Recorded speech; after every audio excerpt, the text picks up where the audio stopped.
GIT से related first of all we are going to start about एक छोटी सी और इंपॉर्टेंट कंडीशन हमारे डाइजेस्टिव सिस्टम की या GIT की, और वो है आपकी लैक्टोज इंटॉलरेंस। ठीक है, छोटी सी कंडीशन है, स्पेशली न्यूबॉर्न्स के अंदर देखी जाती है। जैसे मैंने अभी आपको बताया था डिजीज के बारे में, ऐसी डिजीज जो केवल और केवल बच्चों में होती है, पढ़ेंगे ही पढ़ेंगे, है ना, नहीं छोड़ेंगे उनको। ऐसी डिजीज जो बच्चों और बड़ों दोनों में होती है, पर अगर उसका कोई सिग्निफिकेंस बर्थ के साथ में या न्यूबॉर्न के साथ में या चाइल्ड एज के साथ में है तो उसको भी हम पढ़ते हैं। और ऐसी डिजीज जो न्यूबॉर्न और बड़ों, बच्चों और बड़ों दोनों के अंदर होती है और उसका कोई सिग्निफिकेंस भी बर्थ के साथ में या चाइल्ड के साथ में नहीं है, तो उसको हम यहाँ पर डिस्कस नहीं करते। ठीक है, तो सबसे पहले अगर GIT के अंदर हम बात करें तो विल डिस्कस अबाउट द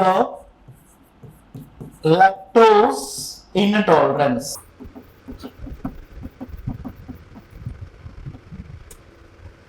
अब ये लैक्टोज इंटॉलरेंस क्या है? देखो, अगर हम बात करें, newborn just after birth breast feeding start करता है, और ब्रेस्ट फीडिंग भी एक इंपॉर्टेंट टॉपिक हमारे सब्जेक्ट का है जिसके बारे में हम डिस्कस करेंगे। ब्रेस्ट फीडिंग की बात करें, after normal vaginal delivery it should be started with in half an hour, and after caesarean section it should be started with in 4 hours, 4 घंटे के बाद में। ठीक है, और यहां पर हम बात करें, ये जो ब्रेस्ट फीडिंग के द्वारा जो ब्रेस्ट मिल्क उस न्यूबॉर्न के अंदर जो जाता है, उसमें एक इंपॉर्टेंट कार्बोहाइड्रेट है जिसका नाम है लैक्टोज।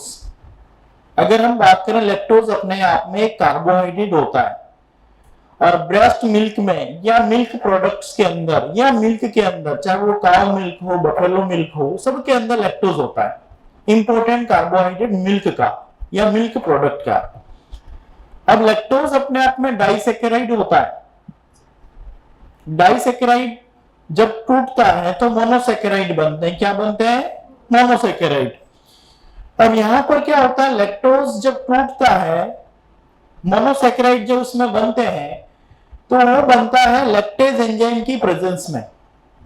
कौन सा एंजाइम? Lactase enzyme. अब लैक्टेज एंजाइम की प्रेजेंस जब होगी तो लैक्टोज को तोड़कर 2 मोनोसैकेराइड ग्लूकोज और लैक्टोज बना देगा।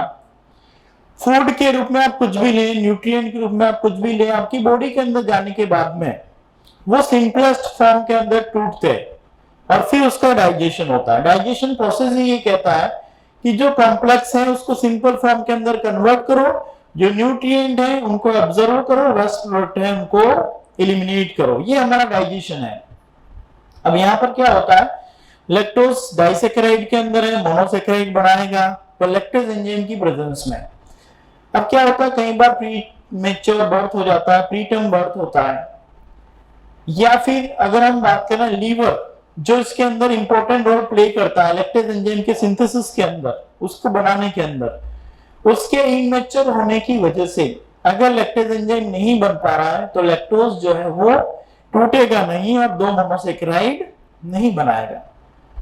अब जब किसी चीज का डाइजेशन बॉडी के अंदर नहीं होता तो साइन और सिम्टम्स डेवलप होते हैं, है ना। आपने कुछ ऐसा खा लिया और ऐसा पी लिया जिसका डाइजेशन बॉडी के अंदर नहीं हो रहा है तो क्या होता है, साइन और सिम्टम्स डेवलप होते हैं। और जनरली डाइजेस्टिव सिस्टम के सिम्टम्स के रूप में आप देखते हो, वॉमिटिंग होती है, एब्डोमिनल पेन होता है, डायरिया हो सकता है, एब्डोमिनल क्रैम्पिंग होती है ना, पेट फूला फूला सा, एब्डोमिनल डिस्टेंशन होता है। तो ये कुछ कॉमन साइन और सिम्टम्स डेवलप होता है। तो यहां पर हम बात करें, सबसे पहली जो कंडीशन लैक्टोज इंटॉलरेंस, ये अपने आप में क्या कहती है, that is inability to digest lactose sugar. Inability to digest lactose sugar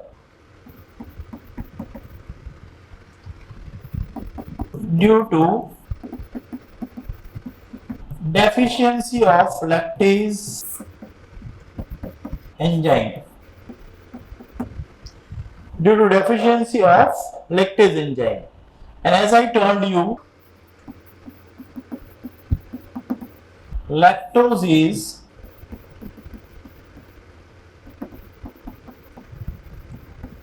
disaccharide sugar, ये अपने आप में डाइसैकेराइड शुगर है। और अगर हम बात करें लैक्टोज जब टूटेगा लैक्टेज की प्रेजेंस में तो बनते हैं ग्लूकोज एंड गैलेक्टोज, और ये दोनों अपने आप में मोनोसेकेराइड है। कैसे हैं दोनों? मोनोसेकेराइड है।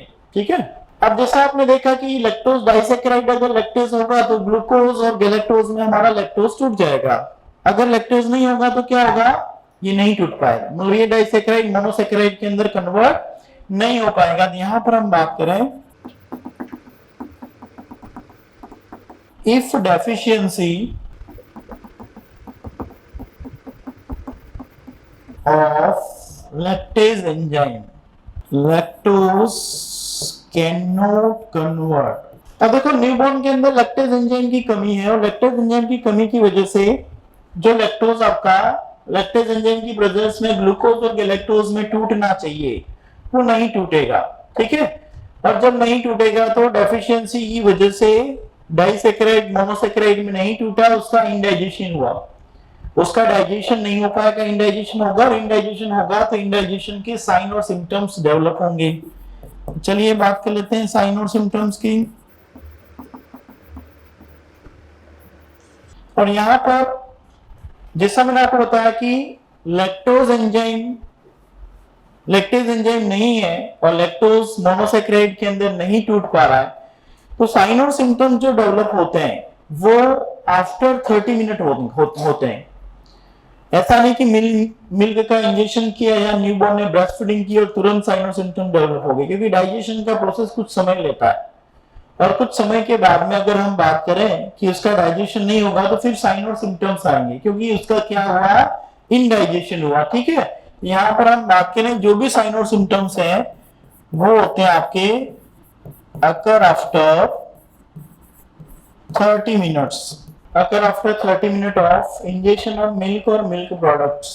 हम यहाँ पर हम बात करें साइन और सिम्टम्स में nausea and vomiting, abdominal pain हुआ, नोजिया एंड वॉमिटिंग हो सकती है, साथ साथ में there is a presence of cramps जिसको हम कहेंगे एब्डोमिनल क्रैम्पिंग।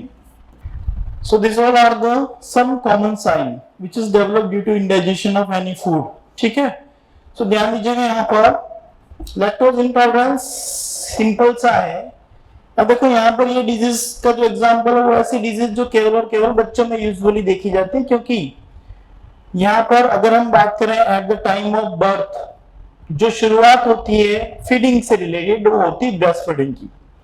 जब वो बड़ा हो जाएगा, वीनिंग करेगा, और उस समय पर अगर मिल्क या मिल्क प्रोडक्ट उसके अंदर इंडाइजेशन डेवलप करते भी हैं तो उस समय पर उसको अवॉइड किया जा सकता है। ठीक है। पर यहाँ पर जब तक वो 6 महीने का नहीं होता है तो मिल्क और मिल्क प्रोडक्ट को अवॉइड करना पॉसिबल नहीं होता है, क्योंकि वीनिंग स्टार्ट नहीं हुई। तो यहाँ पर लैक्टेज एंजाइम की कमी होगी तो ये बर्थ के साथ में जुड़ा हुआ है, क्योंकि मिल्क फीडिंग के रूप में लिया जाता है, और मिल्क फीडिंग के रूप में जो लिया जाता है उसका इंपॉर्टेंट कार्बोहाइड्रेट, जब हम ब्रेस्ट फीडिंग के बारे में पढ़ेंगे तब उसकी जो न्यूट्रिटिव वैल्यू रहेंगी जिसमें हम देखेंगे कौन सा कार्बोहाइड्रेट होता है, कौन सा प्रोटीन होता है और कौन सी फैट होती है। उस न्यूट्रिटिव वैल्यू के अंदर आप देखोगे कार्बोहाइड्रेट के अंदर लैक्टोज होता है। कौन होता है? लैक्टोज होता है। ठीक है। तो यहाँ पर लैक्टोज का डाइजेशन नहीं हो रहा, और वो कारण है लैक्टेज एंजाइम का नहीं होना। अब जैसे आपने देखा कि जब ऐसा होता है तो क्या कंडीशन डेवलप होती है, और साइन और सिम्टम्स की भी आपने बात की। ब्रेस्ट फीडिंग करने के कुछ समय के बाद में न्यूबॉर्न क्राई कर रहा है, और क्राई का रीजन जो है वो एब्डोमिनल क्रैम्पिंग हो सकती है, पेन हो सकती है, उसको वॉमिटिंग हो रही है, उसको डायरिया हो रहा है, उसका एब्डोमिनल रीजन के अंदर डिस्टेंशन हुआ है, फुला फुला सा है ना। तो कहीं ना कहीं इसके साइन है। और मैनेज करने की अगर हम बात करें तो जैसे हमने कहा कि हर डिजीज का मैनेजमेंट 2 ही तरीकों से होता है, किसी का मेडिकल, किसी का सर्जिकल। ठीक है। अब यहाँ पर हम इसको अवॉइड तो कर नहीं सकते हैं, जैसा मैंने आपको बताया कि विनिंग के बाद में हम मिल्क और मिल्क प्रोडक्ट को अवॉइड भी कर सकते हैं, पर यहाँ पर इस फेज के अंदर नहीं कर सकते। तो लैक्टेज एंजाइम की टैबलेट फॉर्म के अंदर और सिरप फॉर्म के अंदर मेडिसिन अवेलेबल होती है, जो हम बिफोर इंजेक्शन ऑफ मिल्क और मिल्क प्रोडक्ट उस न्यूबॉर्न को दे सकते हैं, ताकि वो लैक्टेज एंजाइम पहले से बॉडी के अंदर चला जाए, फिर उसके बाद में मिल्क और मिल्क प्रोडक्ट लिया जा रहा है तो कहीं ना कहीं उसका डाइजेशन प्रॉपर हो। एक तो ये तरीका है। दूसरा तरीका, थोड़ी सी सीवियरिटी को अगर हमें कम करना है तो थिन फॉर्मूला फीडिंग करवाएंगे, है ना। मतलब ब्रेस्ट मिल्क के अंदर ज्यादा मात्रा के अंदर लैक्टोज एंजाइम जो है, लैक्टोज शुगर जो है वो प्रेजेंट है, तो या तो उस मदर के ब्रेस्ट मिल्क को एक्सप्रेस करके एक बाउल के अंदर उसमें थोड़ा बहुत इंक्लूड करना है वाटर, है ना। फॉर्मूला फीडिंग की अगर हम बात करें तो इसको हम बॉटल फीडिंग कहते हैं, है ना। और बॉटल फीडिंग जो है वो न्यूबॉर्न बॉटल से करता है। अब उसमें मदर का मिल्क भी यूज किया जा सकता है, या मोस्ट रिजेंबल मिल्क की अगर हम बात करें तो काव मिल्क और गोट मिल्क, है ना, ये मोस्ट रिजेंबल मिल्क होते हैं ह्यूमन मिल्क के साथ में, तो उसका भी यूज किया जाता है। कई बार ऐसी कंडीशन होती है कि मदर जो है वो अनेबल है ब्रेस्ट फीड करवाने में, तो वहां पर काव मिल्क और गॉट मिल्क यूज किया जा सकता है, क्योंकि वो ह्यूमन मिल्क के साथ में रिजेंबल का मतलब है मिलता जुलता है, ज्यादा कुछ डिफरेंसेस नहीं है, तो वहां पर उसका यूटिलाइजेशन हो सकता है। पर उसमें उसकी क्वांटिटी या उसकी जो स्ट्रेंथ है उसको थीन कर दिया जाता है पानी को मिलाकर, ताकि साइन और सिम्टम्स थोड़े से कम डेवलप हो, ठीक है। तो अगर बात वही है, जब भी कंडीशन मैनेजेबल है, मैनेजेबल का मतलब साइन और सिम्टम डेवलप तो हो रहे हैं, है ना। किसी को कोई प्रॉब्लम है और उस वजह से, जैसे अलग अलग टाइप के माइग्रेन होते हैं, अलग अलग टाइप के हेडेक होते हैं, किसी को इंटेंस हेडेक होता है, किसी को स्लाइट हेडेक होता है। स्लाइट हेडेक की कंडीशन कोई मैनेज कर पाता है, कोई इंटेंस हेडेक को मैनेज नहीं कर पाता है। तो हर डिजीज के अंदर हमें यही देखना है, पहली प्रायोरिटी ऑलवेज साइन और सिम्टम्स को रिलीव करने की रहती है, जो अपने आप में सिम्टोमेटिक ट्रीटमेंट है।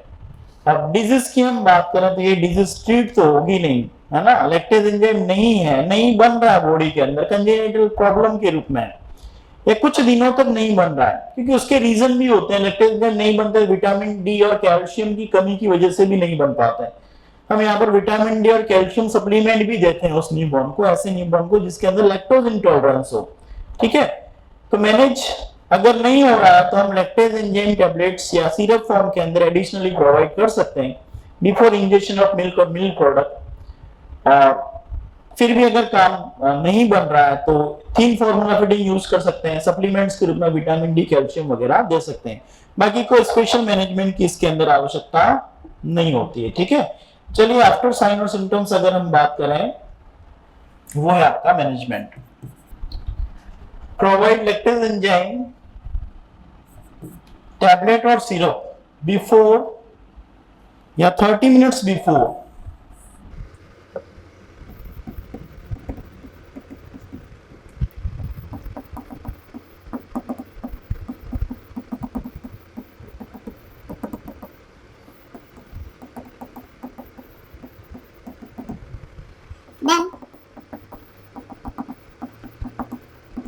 provide thin formula feeding.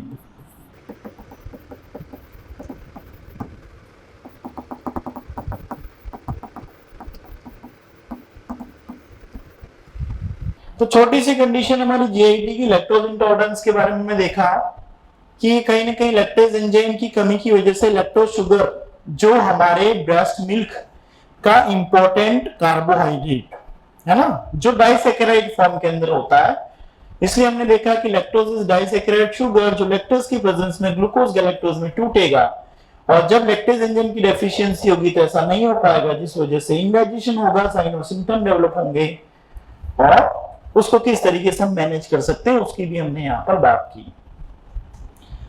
उसके बाद में एक और इंपॉर्टेंट कंडीशन, ये तो एग्जांपल हमारा ऐसा था जो न्यूबॉर्न में होने वाली कंडीशन, ठीक है। अब यहाँ पर दूसरा जो एग्जांपल, उसको हम यहाँ पर इस तरीके से देखेंगे जो बच्चों में भी होता है और बड़ों में भी होती है। तो जैसा मैंने आपको बताया कि अगर डिजीज का सिग्निफिकेंस न्यूबॉर्न के बर्थ के साथ में जुड़ा हुआ है, उसका कोई इंपॉर्टेंस न्यूबॉर्न या चाइल्ड की एज के साथ में है, चाइल्ड के बर्थ के साथ में है, तो उसको हम पीडियाट्रिक के अंदर जरूर डिस्कस करते हैं, और वो कंडीशन है हमारी GERD, गैस्ट्रोइसोफेजियल रिफ्लक्स डिजीज, ठीक है। और गैस्ट्रोइसोफेजियल रिफ्लक्स डिजीज की अगर हम बात करें तो GERD भी अपने आप में इंपॉर्टेंट, किस तरीके से इंपॉर्टेंट है वो जब आप डिजीज को समझोगे आपके समझ में आ जाएगा। तो put the heading that is your GERD।